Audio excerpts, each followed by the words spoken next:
ये पहली बार था जब मैंने स्कूल में किसी से लड़ाई की थी, लेकिन पिताजी नाराज होने के बजाय मुझे खुशी से गले लगा लिया, क्योंकि मेरे पिता मशहूर गैंग शिन्याकाई के सरगना थे और उनके अधीन अनगिनत गुंडे काम करते थे। लेकिन मैं, जो इस गैंग का उत्तराधिकारी था, अपनी पसंद की लड़की की एक बात सुनकर पूरे 10 साल तक अच्छा इंसान बनने की कोशिश करता रहा। उसने कहा था, मैं बड़ी होकर किसी दयालु इंसान से शादी करना चाहती हूँ। उसकी इस बात पर मैंने अपनी असली पहचान छिपा ली और मेहनत करके एक आदर्श छात्र बन गया। मुझे उम्मीद थी कि एक दिन वो मुझसे प्रभावित होगी, लेकिन एक दिन उसने अचानक मुझसे कहा, मुझे प्यार हो गया है। वो पड़ोसी कक्षा की एक बदमाश लड़के को डेट कर रही थी। मैंने हैरानी से पूछा, लेकिन तुम्हें तो अच्छे और दयालु लोग पसंद थे। उसने जवाब दिया, अब मुझे लगता है कि रफ टफ और बुरे लड़के ज्यादा आकर्षक होते हैं। ये सुनकर मैं बेहद गुस्से में आ गया। मैंने उसका हाथ पकड़कर जोर से कहना चाहा, असल में मैं उससे भी बड़ा बदमाश हूँ। ये चश्मा सिर्फ दिखावा है। मेरे जन्मदिन की पार्टी में आने वाले लोग सभी गैंगस्टर बॉस होते हैं। मेरी रगों में भी गुंडों का ही खून दौड़ता है। लेकिन वो मेरी बात सुनकर बोली, तुम तो सिर्फ इसीलिए खुद को छोटा दिखा रहे हो क्योंकि तुमने मुझे उन गुंडों के साथ देख लिया है। तुम बहुत अच्छे और ईमानदार इंसान हो।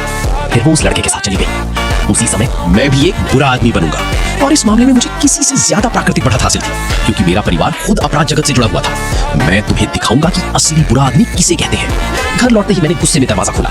घर के सभी गुर्गों ने झुककर मेरा अभिवादन किया, लेकिन मैंने किसी पर ध्यान नहीं दिया। मैं सीधे अपने चाचा के पास गया और उनसे कहा, मैं पिताजी जैसा बुरा आदमी बनना चाहता हूँ। मेरे इस अचानक बदलाव को देखकर चाचा हैरान रह गए। उन्होंने पूछा, तुम तो पिछले 10 सालों से अच्छा इंसान बनने की कोशिश कर रहे थे, अचानक ये फैसला क्यों?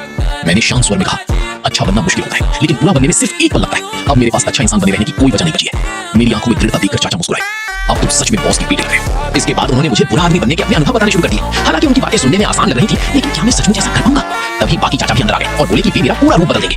कुछ ही समय बाद मेरा नया लुक तैयार हो चुका था। अब मैं एक स्टाइलिश और खतरनाक दिखने वाले युवक जैसा लग रहा था। सभी चाचाओं ने मेरी तारीफ में अंगूठा उठाया। अगले दिन मैं इसी नए रूप में स्कूल पहुंचा। सहपाठी मुझे देखकर तरह तरह की बातें करने लगे, लेकिन चाचाओं की सीख याद करके मैंने किसी पर ध्यान नहीं दिया। तभी शिवजन मेरे पास आई और मुझे अपने साथ चलने के लिए कहा। मैं मना नहीं कर पाया और उसके साथ चल पड़ा। रास्ते में उसने कहा, अगर तुम्हें कोई परेशानी हो तो मुझसे कह सकते हो, हम अच्छे दोस्त हैं। लेकिन जैसे ही मैंने दोस्त शब्द सुना, मेरे भीतर गुस्सा भर गया। मैं उसे वहीं छोड़कर अकेला स्कूल भवन से बाहर निकल गया और उसी क्षण मैंने अपने जीवन का पहला बड़ा फैसला लिया, अपनी जिंदगी में पहली बार स्कूल से बंक मारने का।